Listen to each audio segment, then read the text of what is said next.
তো আমার এই যে এই খরগোশটার বাচ্চা হবে, এর সময় খুবই ঘনায় আসছে, তো এই কারণে একে আলাদা সেটে দিয়ে দিলাম। তো এই খরগোশটার কয়টা বাচ্চা হতে পারে আপনারা কমেন্ট করে বলবেন।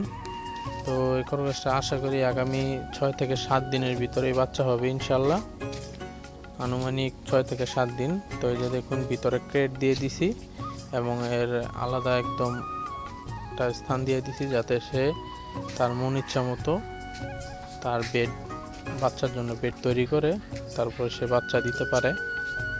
তো এই ধরনের খরগোশগুলো মূলত 4 থেকে 5টাই বাচ্চা দেয়।